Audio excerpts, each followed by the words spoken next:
Salut à toi, j'espère que tu vas bien. Aujourd'hui dans cette vidéo, on va répondre à une question qui m'a été énormément posée par des dirigeants d'entreprise, à savoir par où commencer lorsqu'on veut implémenter des automatisations dans son entreprise. Aujourd'hui sur les réseaux, les plateformes, on voit énormément de contenu concernant l'intelligence artificielle, les automatisations, les workflows, les systèmes, etc.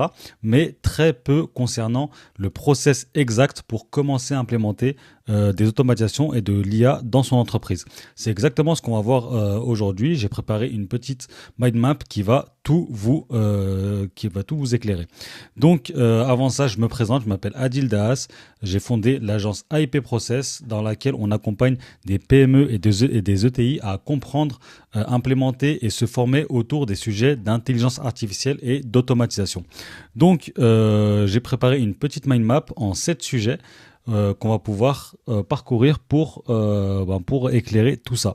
Donc, on va tout d'abord parler de pourquoi est-ce que vous êtes bloqué aujourd'hui, ce qu'est réellement l'automatisation, ou commencer réellement donc à automatiser, la méthode concrète, donc le process en 4 étapes, ce qu'il ne faut absolument pas faire, en gros, lorsqu'on commence à implémenter des automatisations ou de l'intelligence artificielle dans l'entreprise, à quoi ressemble une automatisation réussie, et pour terminer, on verra ce qui se passe après le premier succès d'une automatisation dans votre entreprise. Donc on va commencer directement avec pourquoi est-ce qu'aujourd'hui vous êtes bloqué sur l'implémentation de solutions intelligentes dans votre entreprise. Donc une des premières raisons, c'est qu'il y a énormément de solutions qui s'offrent à vous et pas de méthode. Donc comme je l'ai dit plus tôt, on vous présente des workflows, on vous présente des systèmes, etc. Ce sont des solutions, mais quelle est la méthode concrète, le process pour commencer à implémenter ce genre de choses? Est-ce que si vous posez peut-être la question, est-ce que si j'implémente cette chose-là, ça va pas faire un petit peu un effet boule de neige avec d'autres process et ça va au final vous desservir. Voilà, donc il y a cette petite appréhension-là. La peur de se tromper également, se tromper de prestataire, se tromper de solution, se tromper de process à automatiser. Ça, c'est quelque chose qui peut vous bloquer. L'impression que c'est trop cher ou trop complexe. Bien évidemment, lorsque on est sur les réseaux et qu'on voit des automatisations, des workflows, on voit des modules un peu partout, etc. Ça peut paraître très complexe et bien évidemment, ça peut paraître assez cher parce que ça a l'air compliqué. Donc peut-être que c'est une prestation qui va durer dans le temps.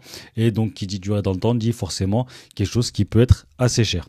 Donc il peut y avoir également le manque de compétences en interne. Si vous n'avez pas de professionnels de l'intelligence artificielle ou des automatisations en interne, c'est sûr que ça peut être un frein à votre implémentation de solutions intelligentes. Et bien évidemment, la confusion entre automatisation et intelligence artificielle, parce que beaucoup de personnes qui parlent d'intelligence artificielle parlent également d'automatisation et inversement.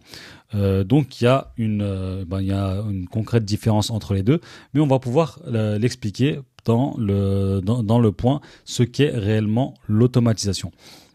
Donc, qu'est-ce que c'est que l'automatisation? Et on va en profiter également pour expliquer la différence entre automatisation et intelligence artificielle.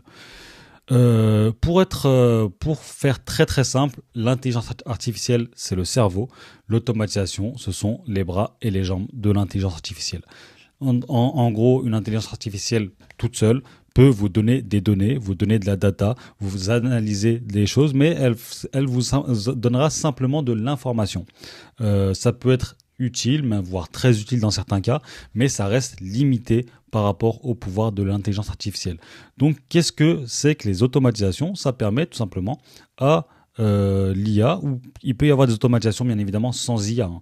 Et c'est pas obligatoire, l'IA est vraiment facultative dans certaines automatisations, mais en tout cas les automatisations qui incluent l'IA, c'est pour permettre à l'IA de faire des actions concrètes dans votre entreprise, dans vos process, pour vous faciliter la vie.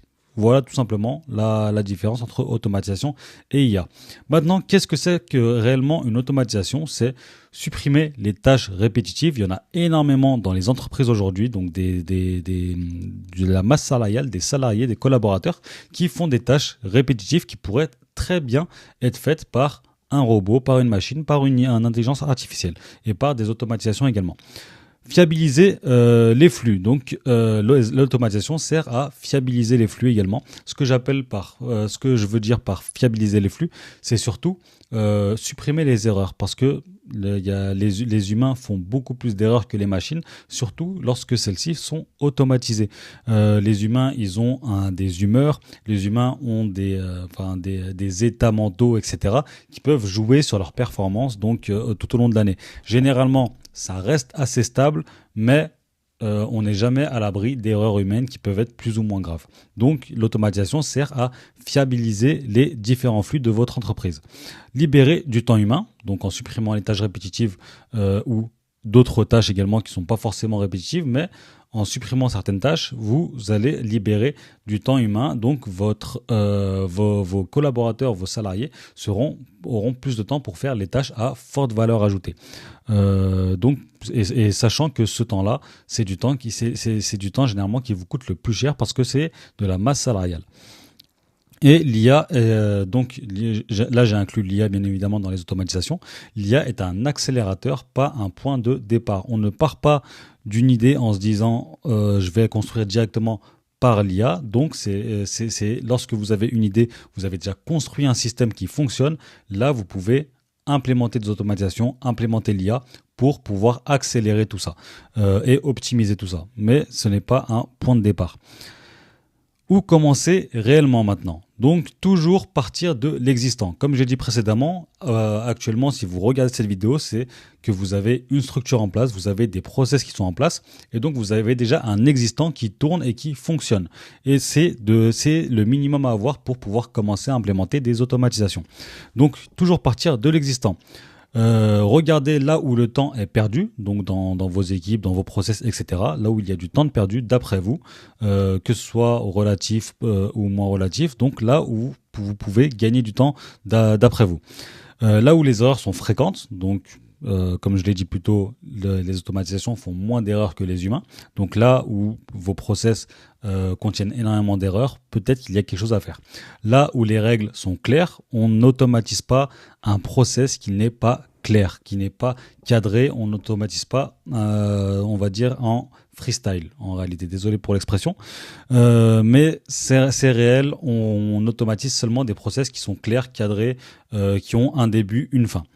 Et observer avant d'agir, donc regardez déjà vraiment à la loupe comment est-ce que ça se passe avant de décider d'automatiser quelque chose. Donc maintenant qu'on a vu par où commencer, ce que c'est que l'automatisation, etc., on va pouvoir voir, excusez-moi, la méthode en 4 étapes pour automatiser. Donc l'étape 1 qui est cartographier. Donc on va le déployer juste après. L'étape 2, prioriser. Étape 3, tester petit. Et étape 4, mesurer et itérer. Donc, on va commencer par l'étape 1 qui est cartographier.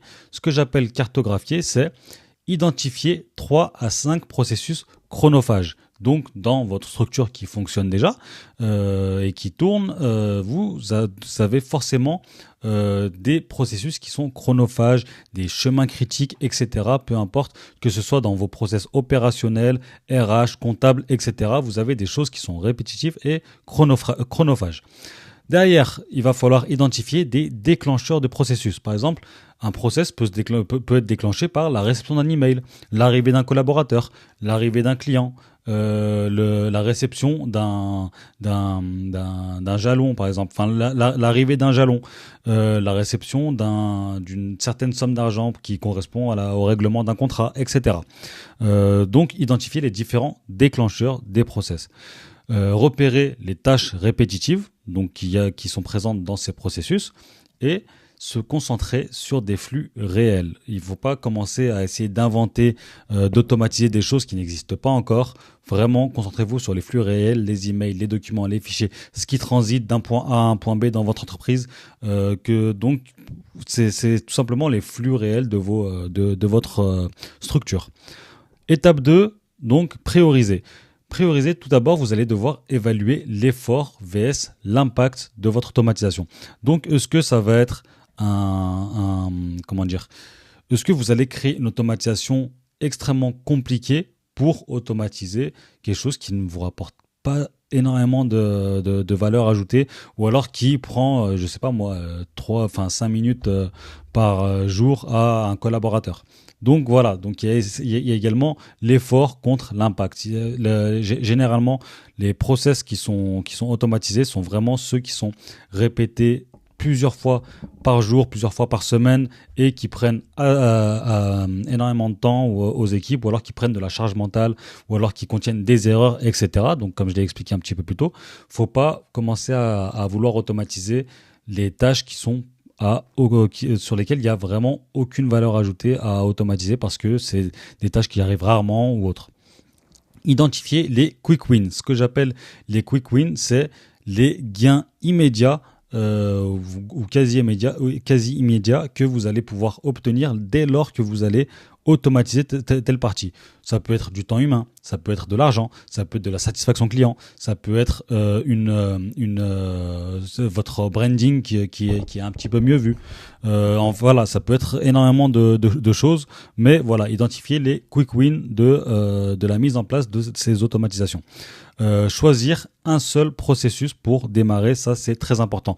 Plus tôt vous avez identifié 3 à 5 processus chronophages, par contre, il va falloir en choisir un seul pour commencer à implémenter l'automatisation.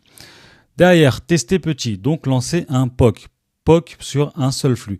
POC, ça signifie Proof of Concept. C'est tout simplement donc un test à petite échelle qui permet de prouver qu'un concept fonctionne. Voilà, c'est exactement ce que signifie POC.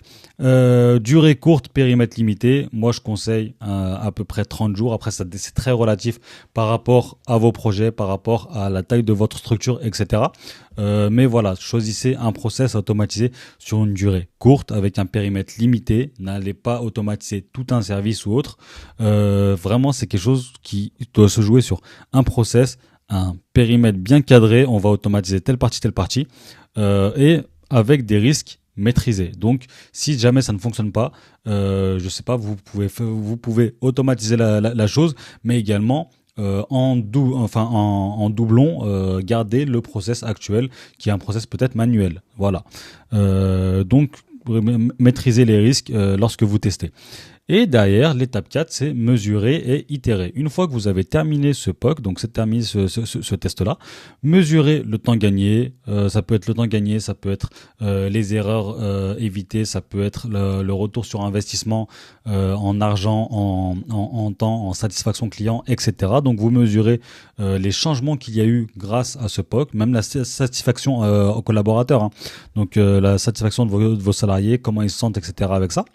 Et derrière, vous ajustez et vous préparez la scalabilité, vous préparez donc le fait de passer à l'échelle sur ces automatisations. Ou alors vous testez tout simplement, sur cette automatisation qui est testée, bien évidemment, et ensuite vous réitérez à chaque fois que vous voulez automatiser un autre processus. En plus, ici, normalement, vous avez déjà fait l'étape 1 une fois, donc vous avez déjà identifié 3 à 5 processus chronophages, donc vous pouvez directement passer derrière à l'étape 2 au lieu de refaire l'étape 1. Donc ici, ce qu'il ne faut absolument pas faire lorsque vous automatisez tout d'un coup. C'est pour ça que ma méthode, donc pour commencer à implémenter l'automatisation et l'intelligence artificielle, c'est de commencer petit avec un seul processus.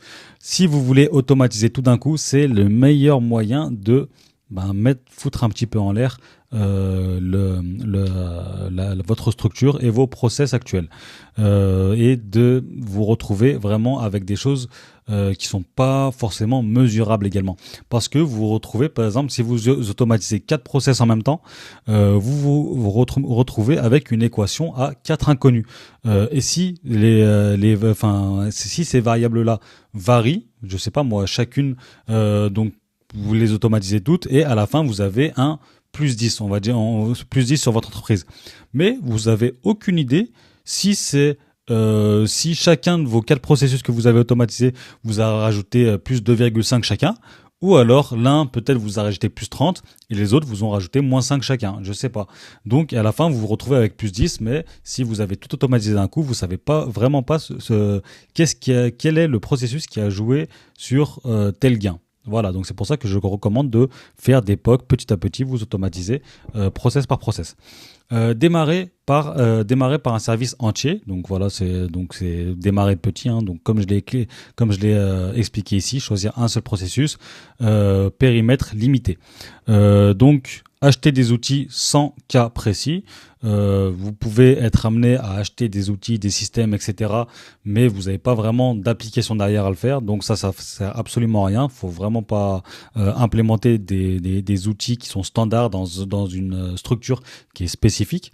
Automatiser un process mal défini, ça, on revient vraiment ici à là où les règles sont claires. Le process doit être cadré, doit être, je ne vais pas dire parfait parce que rien n'est parfait, mais ça doit être un process clair pour pouvoir être automatisé.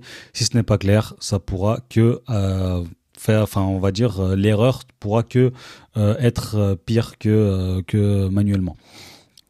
Et chercher la perfection dès le début. Ne cherchez pas forcément la perfection. Prenez votre process, essayez d'automatiser un petit peu et voyez ce que ça donne, mais n'allez pas chercher la dernière automatisation, le dernier LLM, etc. Ça ne sert pas à grand chose et ça fera que vous ralentir dans votre quête de gain de temps.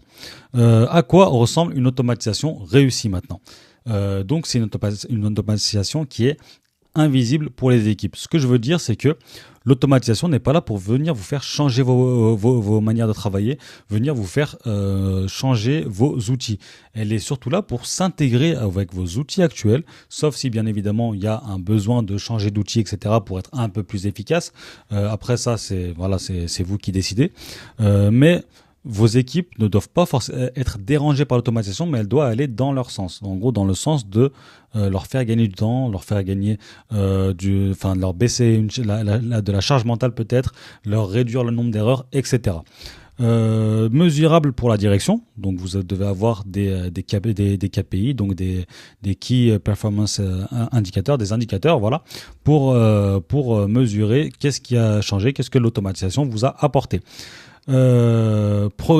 Progressive et maîtrisée, donc voilà, commencer petit et augmenter pour passer à l'échelle. Documenter, oui, ça c'est très important. Beaucoup de personnes implémentent des automatisations et derrière, je sais pas moi, la personne qui a implémenté l'automatisation est partie et il se retrouve avec un process qui n'a été ni documenté, et personne ne sait comment est-ce qu'il fonctionne. Ça, c'est très important de documenter, de savoir comment vos automatisations fonctionnent et même peut-être de les documenter avant même de les mettre en place. Même si, bien évidemment, il va falloir revenir après sur la documentation parce que tout ne se passe pas forcément 100% comme prévu lorsqu'on implémente une automatisation. Donc, il va falloir revenir sur la documentation pour la modifier ensuite. Mais au moins, ça aura été documenté. Scalable dans le temps. Donc c'est une automatisation. Ce que j'appelle scalable dans le temps, c'est en fait une automatisation, à partir du moment où elle sait le faire avec 1, 2, 3 éléments, elle sait le faire avec 1000, 10 000 éléments. Et donc c'est ça que j'appelle scalable dans le temps, c'est qu'elle n'est pas contrainte par le nombre d'éléments qui lui arrivent, contrairement à un humain qui lui a un cerveau qui n'est pas qui est pas, j'aime pas utiliser le mot pas aussi efficace, mais vraiment qui va un petit peu moins vite sur certaines tâches que l'intelligence artificielle et que les automatisations. Ensuite, donc après le premier succès, qu'est-ce que vous allez vraiment obtenir? Donc c'est les opportunités deviennent évidentes, donc les opportunités de l'automatisation, hein, je parle de ça. Les équipes adhèrent la plupart du temps parce qu'elles gagnent du temps, elles gagnent de l'énergie, elles gagnent il y a énormément de plus-value pour vos équipes à avoir des automatisations en interne, notamment pour faire bien leur travail. La culture change parce que vous commencez à avoir une culture de l'efficacité, donc ça devient vraiment intéressant pour vous. L'IA devient pertinente et je dirais même plus, devient évidente à implémenter dans votre entreprise. D'ailleurs, en 2026, là, il y a énormément d'entreprises qui ont prévu du budget pour implémenter de l'IA et des automatisations. Et l'automatisation s'accélère parce que une fois que vous allez voir que vous avez un premier succès, vous allez vouloir encore passer au prochain, et vous allez voir que vous allez vraiment commencer à adopter vraiment l'automatisation à grande échelle dans votre entreprise pour pouvoir automatiser un maximum. Donc voici le process exact que vous devez suivre si jamais vous voulez commencer à implémenter les automatisations et l'IA dans votre entreprise. Vous pouvez retrouver la mind map dans la description de la vidéo.